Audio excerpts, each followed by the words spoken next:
오늘 함께 보실 말씀은 출애굽기 16장 11절부터 20절까지 말씀입니다. 구약 성경 106쪽 출애굽기 16장 11절부터 20절까지 말씀입니다.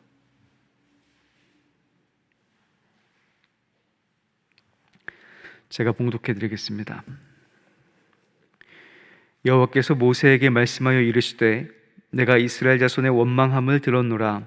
그들에게 말하여 이르기를 너희가 해질 때에는 고기를 먹고 아침에는 떡으로 배부르리니 내가 여호와 너희의 하나님인 줄 알리라 하라 하시니라. 저녁에는 메추라기가 와서 진에 덮이고 아침에는 이슬이 진 주위에 있더니 그 이슬이 마른 후에 광야 지면에 작고 둥글며 서리같이 가는 것이 있는지라. 이스라엘 자손이 보고 그것이 무엇인지 알지 못하여 서로 이르되 이것이 무엇이냐 하니 모세가 그들에게 이르되 이는 여호와께서 너희에게 주어 먹게 하신 양식이라. 여호와께서 이같이 명령하시기를 너희 각 사람은 먹을 만큼만 이것을 거둘지니 곧 너희 사람 수요대로 한 사람의 한 오멜씩 거두되 각 사람이 그의 장막에 있는 자들을 위하여 거둘지니라 하셨느니라. 이스라엘 자손이 그같이 하였더니 그 거둔 것이 많기도 하고 적기도 하나 오멜로 되어 본즉 많이 거둔 자도 남음이 없고 적게 거둔 자도 부족함이 없이 각 사람은 먹을 만큼만 거두었더라. 모세가 그들에게 이르기를 아무든지 아침까지 그것을 남겨두지 말라 하였으나 그들이 모세에게 순종하지 아니하고 더러는 아침까지 두었더니 벌레가 생기고 냄새가 난지라. 모세가 그들에게 노하니라. 아멘. 오늘도 좋은 하루입니다. 기도하면서 늘 느끼고 생각하는 것은 기도 없이는 구원을 이룰 수가 없고 기도 없이는 어떤 영적인 전쟁도 이길 수 없다라고 하는 것입니다. 싸워 이기기를 원하신다면, 오늘도 영적인 전쟁에서 승리하기를 원하신다면, 하나님의 놀라운 구원의 은혜를 누리고 싶으시다면 꼭 기도하시기를 간절히 바랍니다. 이스라엘의 출애굽 여정은 한 민족이 거주하며 움직이는 일이었기 때문에 여러 가지 어려움이 있었습니다. 그 중에서 가장 큰 문제가 먹는 문제였습니다. 바로 눈에 보이는 문제이면서 동시에 생명과 직결되는 문제이기 때문에 어찌 보면 이스라엘 백성들의 불평이 이해가 되기도 합니다. 하나님께서는 먹거리와 관련되어 불만이 있었던 이스라엘 백성들의 필요를 채우십니다. 그런데 여기서 중요한 점이 있습니다. 먹을 것을 주시면서 이것을 가지고 내 율법을 준행하나 아니하나 시험하시겠다라고 하는 것입니다. 먹을 것을 가지고 왜 치사하게 그러시나라고 생각하실지 모르겠습니다만 그만큼 무엇을 어떻게 먹느냐는 영적으로, 육적으로 굉장히 중요한 의미를 담고 있었습니다. 그래서 하나님께서 메추라기를 주시면서 고기를 주시고 또 만나를 내려주셨습니다. 내일 새벽기도 때도 읽어보겠지만 만나의 뜻은 원래 이것이 무엇이냐라고 하는 말에서 비롯된 말입니다. 도대체 이게 뭔지 몰랐다라고 하는 것이죠. 이스라엘 백성들은 만나가 무엇인지 참으로 몰랐습니다. 그 안에는 하나님의 돌보심과 사랑이 담겨 있고 율법의 준행함이라는 의미도 담겨 있었던 양식이었습니다. 만나에는 육의 건강뿐 아니라 순종이라는 영의 건강까지 챙기고 돌보시는 하나님의 생명의 양식이었던 것입니다. 만나는 하나님께서 주셔서 먹게 하신 양식이었습니다. 15절에 보면 모세가 잘 모르겠다라며 어리둥절해하고 있는 이스라엘 백성들을 향하여 말합니다. 15절 말씀 읽어보겠습니다. 이스라엘 자손이 보고 그것이 무엇인지 알지 못하여 서로 이르되 이것이 무엇이냐 하니 모세가 그들에게 이르되 이는 여호와께서 너희에게 주어 먹게 하신 양식이라. 우리가 음식을 대할 때 늘 가져야 될 태도는 이것이 하나님께서 주셔서 먹게 하신 양식이라는 태도입니다. 음식을 먹고 마실 때 우리가 일을 내서 돈을 벌고 그 돈으로 사서 먹기에 그런 생각이 희박해질 때가 참 많이 있습니다. 오히려 농부들은 자신이 땀을 흘려 수확하더라도 비와 햇빛의 소중함을 알아 추수가 결코 내 힘이 아니라는 것을 잘 알고 있습니다. 그러나 그 외의 사람들은 잘 모를 때가 많은데요. 그저 우리는 음식을 돈을 주고 사서 먹기 때문입니다. 게다가 쉽고 빠른 인스턴트 음식은 누군가가 애써서 만들어준 음식이라기보다는 공장에서 찍어 그저 한 끼 때운다라고 하는 생각이 강한 음식이기 때문에 누군가의 고생과 노력, 땀 흘림은 잊혀지기가 쉽습니다. 그러다 보니 돈의 귀중함은 알아도 그 음식이 얼마나 많은 사람들의 노력과 수고로 내 앞에 와 있고 그 모든 이면에 하나님께서 주신 것, 하나님의 공급하심은 잊어버릴 때가 참 많이 있습니다. 식사 시간은 그저 욕구를 채우고 허기를 없애는 시간이 아닙니다. 식사 시간은 하나님의 손길을 느끼고 얼마나 많은 사람들의 수고와 노력이 있어서 내 밥상까지 왔음을 생각하며 감사하고 기뻐하는 신앙훈련의 장소가 식탁이라는 것입니다. 음식이 짜든 싱겁든 좋아하든 반찬이 있든 없든 내 입맛에 맞든 맞지 않든 그리스도인들에게 사실 그것은 둘째 문제입니다. 어떤 음식을 먹든지 하나님께서 주신 음식으로 먹고 마시며 감사하는 모든 성도님들이 되시기를 간절히 바랍니다. 다음으로 하나님께서 준비해 주신 만나는 결코 부족함이 없을 뿐 아니라 남음이 없었다는 것입니다. 16절에 보면 먹을 만큼 거두고 각 수요대로 충분한 양을 주셨다라고 말씀하십니다. 그래서 이스라엘 백성들의 눈에 보기에는 그것이 많기도 하고 적기도 하였지만 모두가 먹을 만큼 거두었다라고 성경에 기록되어 있습니다. 출애굽의 여정 가운데에서 음식을 얻을 만한 곳이 변변치 없는 그곳에서 부족함이 없었다라고 하는 것을 우리는 꼭 기억해야 합니다. 천지 만물을 돌보시고 지키시는 주님께서 우리에게 주신 양식은 결코 부족함이 없습니다. 그렇다면 우리에게 음식이 남는 것은 무엇이고 어떤 이들은 굶어 죽어가는 이 세상은 과연 무엇을 의미하고 있을까요? 그것은 우리 개인을 위해서 쌓아두고 남겨두어야 할 것이 아니라 그들과 함께 나누고 그들과 함께 식탁에 초대하여 같이 먹어야 된다라고 하는 것을 의미하고 있습니다. 식탁은 결코 우리의 욕구를 채우고 개인의 건강만을 챙기는 이기심이 드러나는 장소가 아닙니다. 식탁은 우리의 이웃과 연결되어 있고 또 사랑을 나누는 장소입니다. 우정과 생명을 나누며 이웃을 섬기는 환대의 장소이기도 합니다. 정성이 담긴 한 번의 식사가 얼마나 사람을 위로하고 치유하며 따뜻함을 느끼게 하시는지 아마 잘 아실 겁니다. 제가 교구 사역을 할 때, 이전 교회에서 교구 사역을 할 때 가정마다 신방을 하게 되면 어떤 가정에서는 음료 한 잔을, 또 어떤 가정에서는 직접 차리신 식탁을, 또 어떤 가정에서는 음식점에 가서 함께 음식을 나누기도 합니다. 무엇을 어디서 먹는 건 그건 크게 상관이 없습니다. 물 한 잔을 먹고 콩 한 쪽을 먹더라도 함께 먹고 마시며 교제하고 사랑을 나누는 것이 사실은 더 중요한 일입니다. 서로 기도하고 사랑한다면 물 한 잔도 산의 진미가 될 수 있고, 증오하고 미워한다면 아무리 진수성찬이 차려있다 하더라도 그것은 독약이 될 수 있을 것입니다.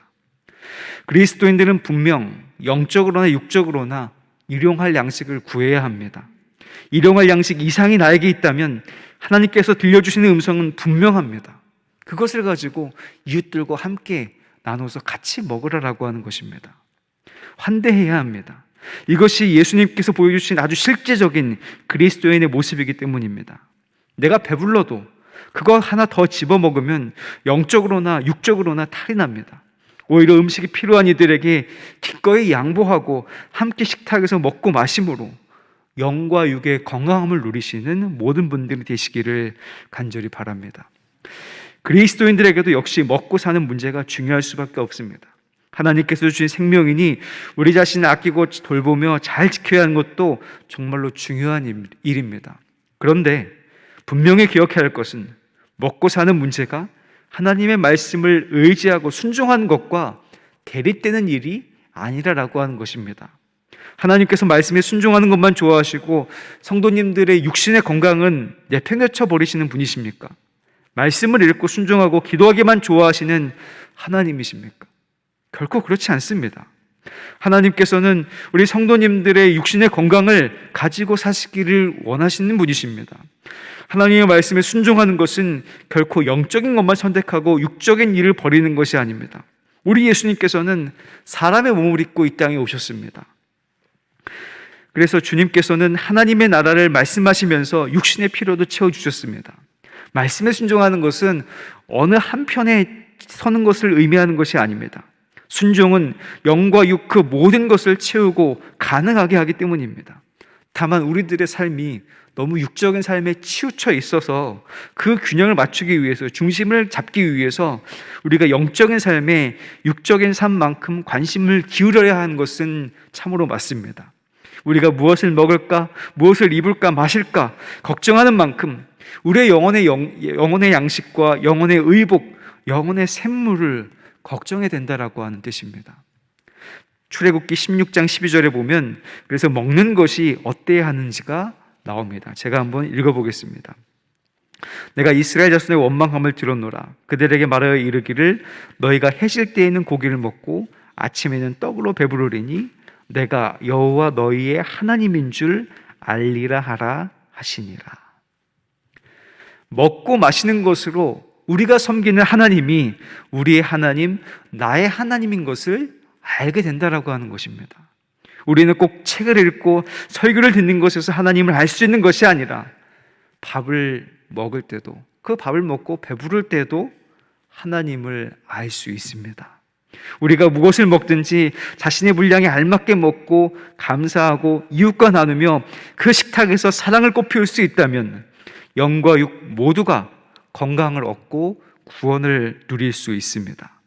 예수님께서 채식을 주로 하셨는지 아니면 생선을 좋아하셨는지 포도주는 많이 드셨는지 적게 드셨는지 알 방도가 없습니다.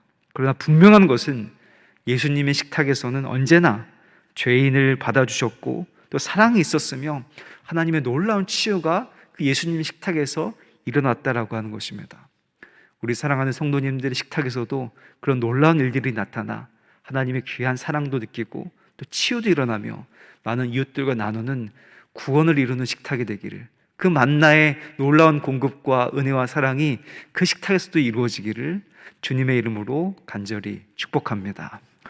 기도하겠습니다. 은혜로우신 아버지 하나님, 우리 주님께서 우리를 먹이시고 우리를 돌보시고 우리를 살리는 한 끼의 식사를 하찮게 먹고 지나가 버리는지 아닌지 다시 한번 돌이켜 봅니다. 주님, 우리에게 주신 그 음식을 감사하며 먹고 또 이웃들과 나누며 하나님의 사랑을 체험하고 하나님의 돌보심을 기억하는 식탁으로 만들 수 있도록 주님 인도하여 주시옵소서. 우리 마음 가운데 믿음을 더해 주시고 그리스도의 사랑을 보여주셔서 그 식탁의 기쁨과 감사함을 누리며 구원을 이루어가는 식탁이 될 수 있도록 모든 성도들의 식탁을 축복하시고 함께하여 주시옵소서. 주님, 우리 사랑하는 수표교회를 기억하여 주셔서 주님의 몸된 교회를 세워주시고 구원의 방주 역할을 할 수 있도록 인도하심에 감사드립니다. 하나님께서 함께해 주셔서 더욱더 큰 은혜를 누릴 수 있도록 인도하여 주시옵고 기도하는 사람마다 기도의 응답이 받는 주님의 귀한 제단이 될 수 있도록 인도하여 주시옵소서. 세우신 담임 목사님 기억하여 주셔서 성령의 충만한 능력과 소망을 더하여 주시옵고 부목사님들, 전도사님들에게도 동일한 은혜를 더하여 주시옵소서. 세워주신 장로님들, 권사님들, 집사님들 기억하여 주셔서 그 직분이 주님을 닮아가고 이웃을 섬기는 직분이 될 수 있도록 인도하여 주시옵소서. 아직 직분 받지 못한 이들에게도 더욱더 귀한 본이 되어서 하나님의 귀한 은혜를 함께 누리는 아버지 귀한 직분 받는 자들, 또 직분을 원하는 자들이 될 수 있도록 주님 인도하여 주시옵소서. 하나님, 우리의 주변을 둘러보면 아프고 괴로워하는 이들, 또 눈물 흘리는 이들, 아파하는 이들이 많이 있습니다. 우리 성도님들 가운데도 그런 분들이 계십니다. 주님 붙잡아 주시고 함께해 주시고 치유하시고 회복시켜 주시옵소서. 그리스도께서 아버지 피 흘리신 그 손으로 만져주시고 하나님 어루만져 주셔서 그 마음 가운데 소망을 누리며 다시금 희망 가운데 나아가는 삶이 될 수 있도록 주님 인도하여 주시옵소서. 그래서 우리 수표교회 어린아이부터 노인에 이르기까지 주님의 놀라운 은혜와 사랑을 느끼며 주님을 찬양하는 삶이 될 수 있도록 주님 인도하여 주시옵소서. 하나님, 특별히 아버지 기도하옵기는 주님 앞에 나올 때 귀한 예물 드리는 이들이 있습니다. 마음의 소원과 간구를 담아 아버지 주님 앞에 드린 예물을 기뻐 받아주시옵고 주님께서 보시기에 가장 좋은 길, 가장 아름다운 길로 인도하시고 가장 시적절한 때에 응답하셔서 하나님께 영광 올려드릴 수 있도록 인도하여 주시옵소서. 예물이 쓰이는 곳마다 생명이 살아나게 도와주시옵고 예물이 쓰이는 곳마다 믿음의 꽃이 피어날 수 있도록 주님 인도하여 주시옵소서. 하나님, 여전히 코로나19로 인해서 고통받고 있는 이들을 기억하여 주사 하나님 모두가 다 빨리 기쁨을 누릴 수 있도록 인도해 주시옵고 주님께서는 막아주시고 또 애쓰고 수고하는 많은 이들과 함께 해주셔서 모두가 함께 코로나19를 막아내고 또 종식되어서 하나님께 감사를 올려드릴 수 있는 그날이 속히 올 수 있도록 주님 인도하여 주시옵소서. 하나님, 오늘도 주님 앞에 모든 것들을 맡깁니다. 하나님 함께 해주셔서 오늘 어디를 가든지 무엇을 하든지 어디에서 무엇을 하나님께서 함께 하시는 것들을 볼 수 있도록 인도하여 주시옵고 주님을 찬양하며 주님을 높이는 하루가 될 수 있도록 주님 붙잡아 주시옵소서. 늘 주님께서 동행하실 것이라 믿고 감사드리오며 존귀하신 예수 그리스도 이름으로 간절히 기도하옵나이다. 아멘.